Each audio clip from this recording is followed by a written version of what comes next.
হিন্দু ধর্ম। আরে এইবার তো লাগছে চাপে পড়িয়ে, এমনি লাগছে নাকি? তাই তার মধ্যেও ওই সনাতন ধর্মের মধ্যেও আবার ঢুকিয়ে দিয়েছে কিছু, সেটা কি দেখছো? দেখুন, ওটা নিয়ে আমি আলোচনা করব না, কারণ ওটা পরে বলবানে, যদি সুযোগ আসে তো একটা ঘাই দিয়ে যাবানি। কিন্তু এখন আমরা আগে যেটা নিয়ে মহাপ্রভু যা বলান, আমি অবিদ্যান অভাজন ভজনবিহীন জনা শ্রদ্ধাবিহীন জনা ভক্তিবিহীন জনা। তাই আপনারা কৃপা করবেন, যতটুকু সময় বসে থাকি আপনাকে নাহি করি প্রচারে যেন সভা কারো মাঝে, যেন গুরু গোবিন্দ গুরু গৌরাঙ্গের লীলার কথার মধ্য দিয়েই সময়টাকে এবং নিজের জাতি এবং নিজের স্বধর্মের কথার উপরে আলোচনা রেখে যেন সময়টাকে অতিবাহিত করতে পারি। আজকে আমার ভালো লাগছে, আসতে পেরেও ধন্য। একটু আগেও যে অবস্থা ছিল ভাবিনি যে কিছু ভক্ত হবে, তা দেখছি বেশ আমার মায়েরা বাবারা ছুটে এসেছে। তা আজকে একটু শুনি, আস্বাদন করি। হরি নাম শ্রবণ করলে কি হবে? বাবা তোমার মালা বন্ধ করো এখন। মন একটা দুটো কাজ হবে না, মন কয়টা? অনেকে বেশি সাধুগুরি দেখাবা যে নাম চলছে, নাম শুনবারও যায়। এই কৃষ্ণ ভক্তর সঞ্জয় আসছে, নাম শুনবার জব যায়, আবার সেই জায়গায় যাই বসে বসে আবার মালাও জপ করে। এই তুই শুনবি না জপ করবি? মন তোর কয়টা? মন কয়টা? একটা না? এক মন আর একজনকে কি দেওয়া যায়? হ্যাঁ, মন কয়টা? ও মন, যে হতে দীক্ষা নিয়েছো, মনপ্রাণে সুফে দিয়েছো, সর্বস্ব দিয়েছো প্রাণ বন্ধু হয়, আমার বলতে নাই কিছু, বলছো তুমি কথায় কথায় এক মন আর একজনকে কি দেওয়া যায়?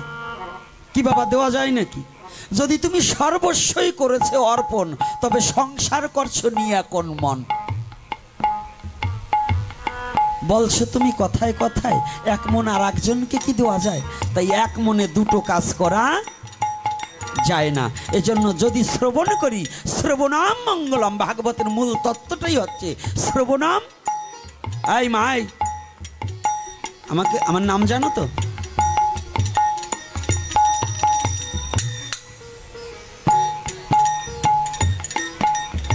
শ্রবণাম মঙ্গলম, মঙ্গল মানে কি? শ্রীমদ ভগবদ গীতা অধ্যয়ন করিতে হবে, যোগ সাধনা করিতে হইবে, চৈতন্য চরিতামৃত শাস্ত্র সাধন শাস্ত্র, সাধনা না করিলে সে তত্ত্ব বোঝা যাবে না, যাবে না। আর এই ভাগবত হচ্ছে ভাগবত ভক্তি শাস্ত্র, সারে কড অভিরত অবিরত। এই ভাগবত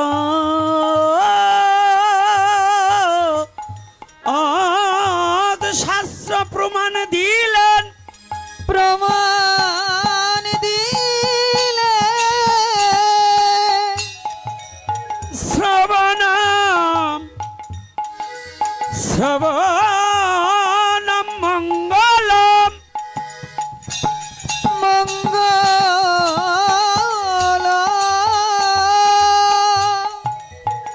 হে জগৎ জীব, তোমার যোগ সাধনা যদি নাও করিতে পারো, যদি তুমি সাধন ভজন নাও করিতে পারো, তাহলে একটা তত্ত্বই আছে, শ্রবণ করিলেই তোমার মঙ্গল হইবে। তুমি শুধু সাধু সঙ্গে গিয়ে, সৎ সঙ্গে গিয়ে একমাত্র হরি কথা শ্রবণ করিবে।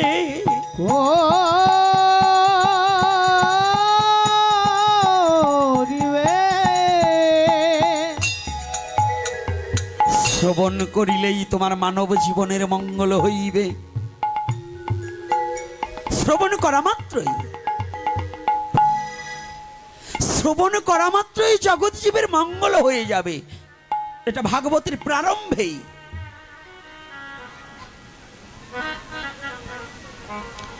ভাগবতের প্রারম্ভে থেকেই শুরু হয়ে গেছে শ্রবণাম মঙ্গলম। অথচ আমরা সেই শ্রবণ থেকে বঞ্চিত হয়ে বসে আছি, শ্রবণ করছি না। আমরা হরি কথা শ্রবণ করছি না, হরি কথার প্রতি আমাদের একনিষ্ঠভাবে ডুবিয়ে দেওয়া হয়নি।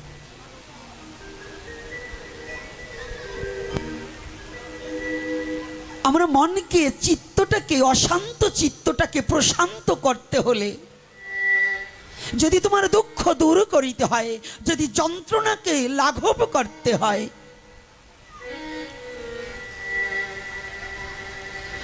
সংসার দাবা নলি দিবানি সিহিয়া জলে জলে আমি জুড়াইতে না পাইনু উপায়ে, জুড়াইতে না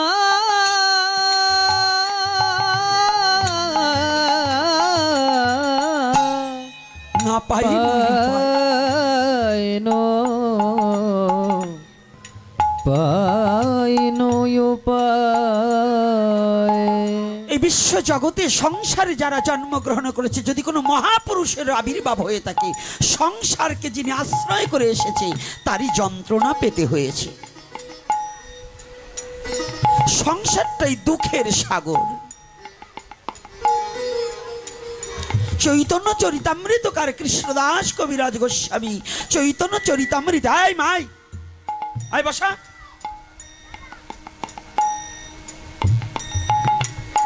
এই কমিটির ছেলে পেলে কই? এ পাশে মায়েদের পাশে দুজন থাকবে, যাও।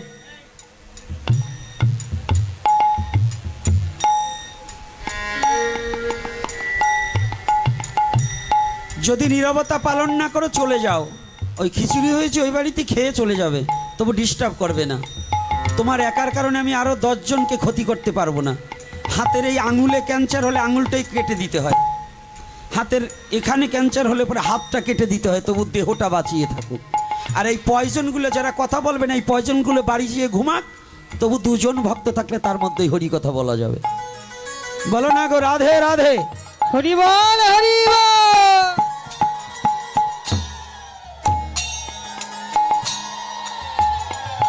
কষ্ট পাবেন না, কারণ এটা বড় ব্যথার কথা।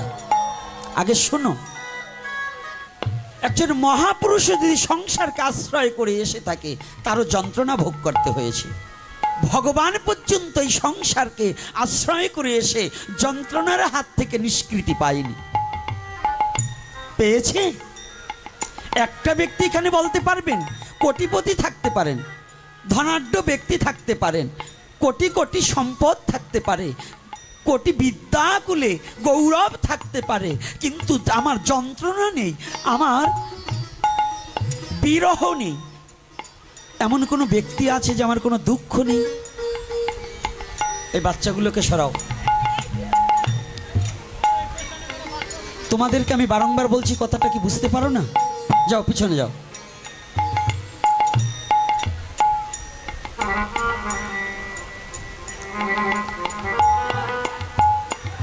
দশ 10,000 20,000 লোক হয়, তাও বোধ হয় এত ডিস্টার্ব করে না। অন্তত দেখবেন আমার এপিসোডে 20,000 25,000 লোকও উত্তরবঙ্গে হয়, কিন্তু এত একটা শব্দ হয় না। আর এখানে আমি একেবারে বুঝতে পারছি না।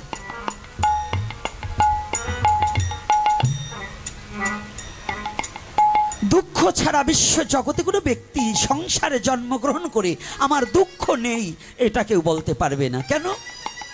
শাস্ত্রকার আমি জন্মিবার আগে এ শাস্ত্রকার তা লিপিবদ্ধ করিয়াছেন। কৃষ্ণদাস কবিরাজ গোস্বামী তিনি চৈতন্য চরিতামৃতে বললেন, কৃষ্ণ ভুলি যেই জীব অনাদি বহির্মুখ, অতএব মায়া তারে দেয় সংসার দুঃখ। নাকি বাবা? আমি বলছি না, শাস্ত্র বলছে। চৈতন্য চরিতামৃতকার বললেন, কৃষ্ণ ভুলি যেই জীব অনাদি বহির্মুখ, হে জীব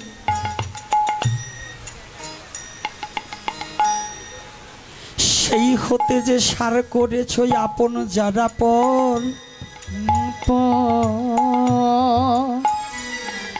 যাদের আশায় সব হারাই বাঁচছ সুখের ঘর, বাঁধেছ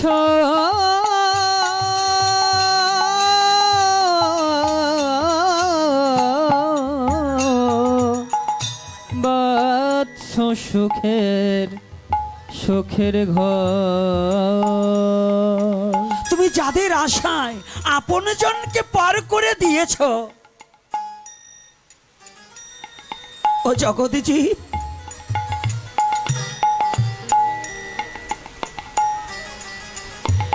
আজ আমার দুঃখের কারণটা কি জানো?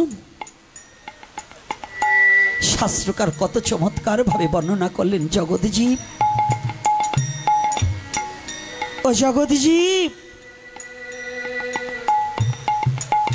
তুমি আপনজনকে ভুলে আছো।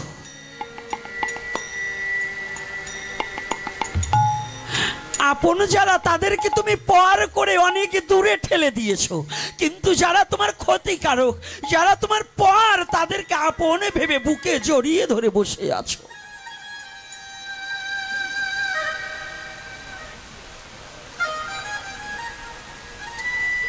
তুমি সারা জীবনের তরে ভুলে গেছো এই বিশ্ব জগতের মাঝে, তুমি ভুলে গেছো জগৎজি, পুত্রই আমার, কন্যাই আমার, বন্ধু আমার, বান্ধব আমার। এ জগতে প্রতিবেশী আমার। একটিবার ভেবে দেখুন, বাবা তার ছেলে মেয়ে স্ত্রীকে নিয়ে মেলার মাঠে প্রবেশ করেছে। একজন দেখে বলছে, দাদা এই কে? জানো ভাই, এ আমার বড় ছেলে, আমার ছেলে। একে আমার মেয়ে, একে আমার স্ত্রী, একে আমার ভাই। ওই যে পাশে দাঁড়িয়েছে, ও আমার একেবারে নিকটতম বন্ধু। আচ্ছা বলুন দেখি বাবা, এ বিশ্ব জগতে সবাই যদি আমার হয়, তাহলে আমি কার?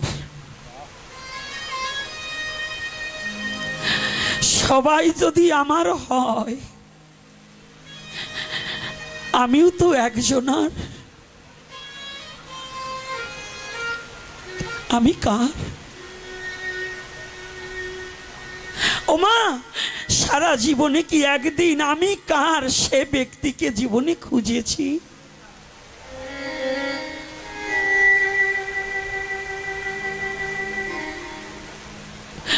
আমি আমার ছেলেকে ডাকছি, আমি আমার পিতাকে ডাকছি, মাতাকে ডাকছি, স্ত্রীকে, পুত্র পরিজন সবাইকে ডাকছি।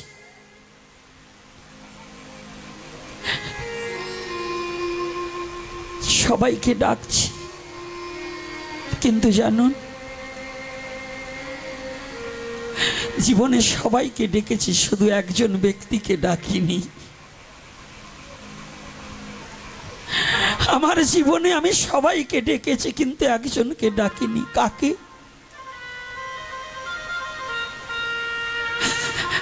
ওরে আমি ডাকি নাই একদিন কৃষ্ণ বলে, ওই আমি ডাকি না একদিন, ওই আমি কৃষ্ণ বলে, আমি ডাকি না একদিন কৃষ্ণ বলে।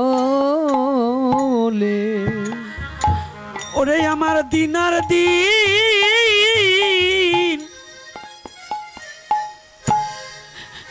জীবনের দিন ফুরাইয়ে গেল, আমি ডাকি না একদিন আমি কৃষ্ণ বলি। ওই আমার দিনার দিনে, জয় নিতাই গৌর হরিব। আমার দিন ফুরালো, ডাকি নাই একদিনে ডাকি না আমি আমি কৃষ্ণ কৃষ্ণ ওই কৃষ্ণ বলে আমার দিন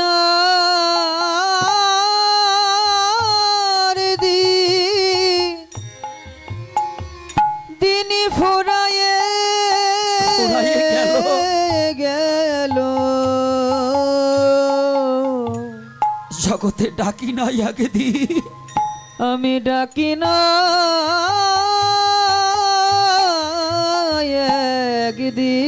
একদিন আমি কৃষ্ণ কৃষ্ণ বলে দেখি আমার জীবন বেলা